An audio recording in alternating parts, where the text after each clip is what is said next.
j'ai envie de faire des gnocchis mais qui changent. Donc j'ai demandé à ChatGPT une petite recette pour une personne parce que monsieur n'aime pas, ce sera à base de brocoli.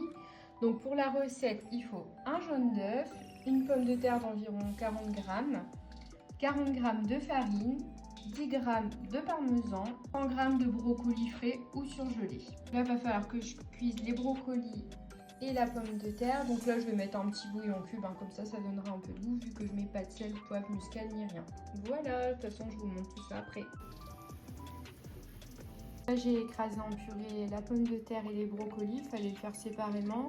Ensuite, il faut venir tout mélanger, ajouter le jaune d'œuf et le parmesan. Si vous mettez sel, poivre, muscade, il faut venir aussi le rajouter. Et ensuite incorporer petit à petit la farine. Voilà, donc je suis venue faire 2 boudins. Il disait un sur la recette, mais je trouvais que ça faisait trop gros. Donc là, je vais les couper en tronçons et je vais essayer de faire la forme du gnocchi avec une fourchette. De toute façon, je vous montre. Ne jugez pas, c'est la première fois que j'en fais. Donc je trouve que ça fait quand même pas mal pour une personne. Je pense que j'en aurai pour 2 repas, je verrai. Donc là, va falloir faire bouillir de l'eau, normalement de l'eau salée, mais bon, moi je vais pas en mettre, hein. Comme j'ai déjà mis du cubord tout à l'heure en cuisant brocoli et pommes de terre. Et normalement, c'est 2 minutes, donc en fait, c'est quand il remonte à la surface.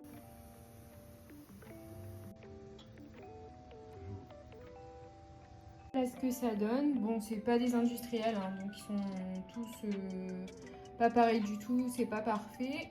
Mais on va voir ce que ça donne au goût. Je vais me préparer ma petite assiette et je vous montre. Là, ma petite assiette, donc les gnocchis au brocoli avec une petite salade, des perlines de mozza, de la vinaigrette sésame soja, un filet de crème de balsamique et je vais rajouter du feu de sésame. J'ai oublié de le mettre. C'est beaucoup plus joli comme ça et je vous montrerai ce que j'ai fait parce que là j'ai mis la moitié des gnocchis.